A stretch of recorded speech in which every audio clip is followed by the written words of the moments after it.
श्री भगवानपुरी महाराज संस्थान कुरळपूर्णा येथे पार पडलेल्या महाराष्ट्र मंदिर महासंघ आयोजित मंदिर विश्वस्तांची महत्त्वपूर्ण बैठक पार पडली। मंदिराच्या जमिनी व मालमत्तेच्या व्यवस्थापनावर चर्चा करण्यासाठी अमरावती जिल्ह्यातील 150हून अधिक मंदिर विश्वस्त या बैठकीला सहभागी झाले।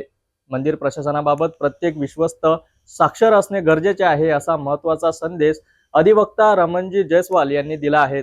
चला पाहूया या महत्त्वपूर्ण चर्चेचा संपूर्ण अहवाल। अमरावती जिल्ह्यातील चांदूर बाजार तालुक्यातील कुरळपूर्णा येथे श्री भगवानपुरी महाराज संस्थान येथे महाराष्ट्र मंदिर महासंघ यांच्या वतीने मंदिर विश्वस्तांची बैठक पार पडली। या बैठकीत चांदूर बाजार, अचलपूर व पंचक्रोशातील 150हून अधिक मंदिर विश्वस्त सहभागी झाले होते। या बैठकीत मंदिराच्या जमिनी, मालमत्ता आणि व्यवस्थापन या विषयांवर महत्त्वपूर्ण चर्चा करण्यात आली। या प्रसंगी अधिवक्ता रमणजी जयस्वाल यांनी उपस्थित विश्वस्तांना मार्गदर्शन करताना सांगितले की अनेक ठिकाणी मंदिरांच्या मौल्यवान जमिनी कवडीमोल भावाने विकल्या जात आहेत किंवा बळकावल्याही जात आहे। काही ठिकाणी या जमिनी अवैध मार्गाने अन्य व्यक्तींच्या नावे चढविल्या जात आहेत। त्यामुळे मंदिर विश्वस्तांनी साक्षर होणे आणि आपल्या मंदिराची संपूर्ण कागदोपत्री माहिती व्यवस्थित ठेवणे आवश्यक आहे।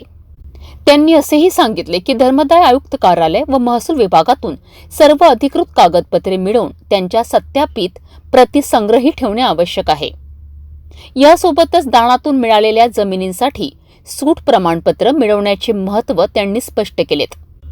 त्यांनी मंदिर व्यवस्थापनातील अंतर्गत राजकारण व वादविवाद टाळण्याचे आवाहन करत मंदिराच्या प्रगतीसाठी एकत्र येण्याचा संदेश दिलाय।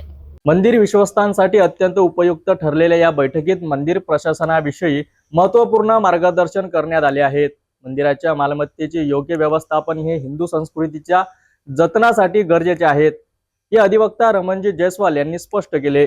मंदिर विश्वस्तांनी जागरूक होणे आणि कागदपत्रांची पूर्तता करणे हाच मंदिर संरक्षणाचा मूलभूत मंत्र आहे।